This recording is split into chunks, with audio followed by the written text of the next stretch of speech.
Raymond Blé pour le collectif libéré Georges Abdallah, collectif 33. Georges Abdallah est en prison depuis maintenant 41 ans, libérable depuis 25 ans, c'est d'ailleurs depuis 1999. Il a fait un certain nombre de demandes de mise en liberté conditionnelles qui ont systématiquement été refusées. Il en a fait une dizaine, à chaque fois il y a des prétextes.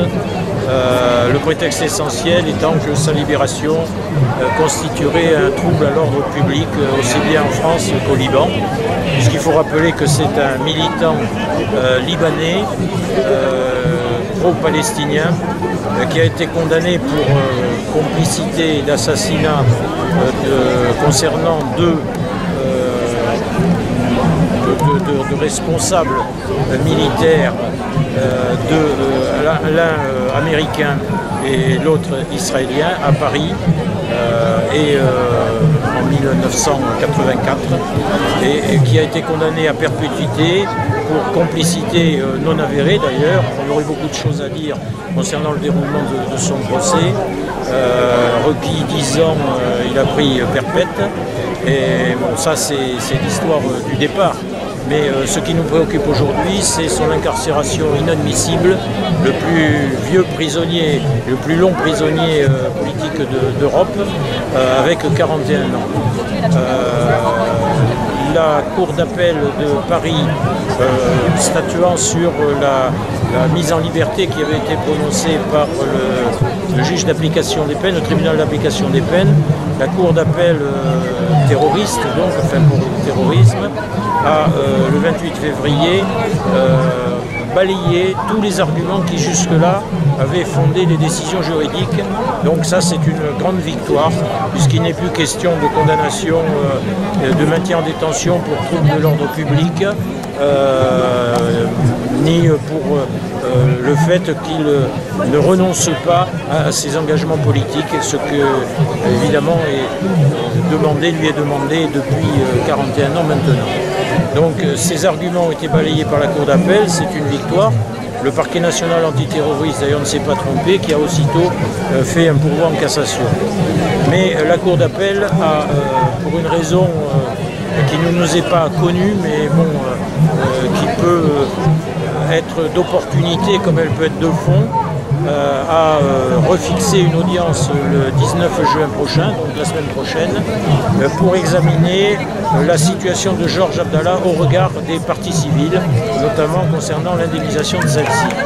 Alors, si c'est un prétexte, ça veut dire que la décision est déjà prise de le maintenir en détention puisqu'il n'a pas la possibilité de rembourser les parties civiles, d'une part, il est insolvable, mais surtout, il est opposé au remboursement des dites parties civiles, parce que les parties civiles, qui sont les familles des deux responsables militaires de l'ambassade des États-Unis et d'Israël, en l'occurrence d'ailleurs, seule celle des États-Unis s'est maintenue, enfin s'est mise dans la procédure. Ces parties civiles ont été largement prises en charge par leurs pays respectifs, puisque ce qui est reproché à Georges est en fait un acte de guerre. Il faut rappeler qu'à l'époque, le Liban était sous les bombardements, puis sur la deuxième occupation par l'armée israélienne. Et donc, à partir du moment où il y a occupation de son pays, le comportement de Georges, qui encore une fois n'a participé à rien, mais s'est déclaré solidaire des deux assassinats, les cibles, ce sont des assassinats ciblés, qui sont des actes de guerre et non pas des actes de droit commun, comme malheureusement en 1986, au moment de sa condamnation, des actions terroristes étaient intervenues à Paris, mais auxquelles il n'a jamais été mêlé, mais il a trinqué pour cette situation déplorable et délétère de l'époque. Donc la question se pose maintenant de savoir quelle va être la décision de la Cour d'appel. Alors la Cour d'appel a retenu notamment que les mobilisations à sa faveur des différents collectifs, associations, pas mal de temps maintenant, n'étaient pas en elles-mêmes constitutives de l'ordre public, donc ce qui va de soi pour nous, mais qui ne l'était pas pour la justice. Il est évident que donc la mobilisation et une mobilisation de plus en plus importante exerce quand même une certaine pression sur la justice qui voit que Georges n'est pas seul dans son combat et de plus en plus d'arguments soutenus depuis le départ ont fait leur chemin et la situation a progressé. Donc nous appelons pour le 18 juin à une manifestation place Péberlan à 18h pour le soutien à Georges Abdallah et cet appel doit être largement suivi si nous voulons que le 19, c'est-à-dire le lendemain, la situation de Georges Abdallah soit clairement exposée et prise en compte par la Cour d'appel et qu'enfin, après 41 ans, il soit libéré. Vu son âge, il n'a qu'un souci, c'est de rejoindre sa famille qu'il n'a pas vue depuis tout ce temps-là, et quand même quelque chose d'inadmissible.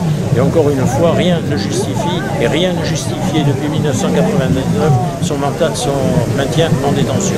Donc on espère que beaucoup de personnes, de militants, mais aussi de personnes défenseurs des droits de l'homme se sentent mobilisées et viennent massivement le 18 juin, place Péberlan, pour le soutien et la libération de Georges Ibrahim Abdallah. Merci.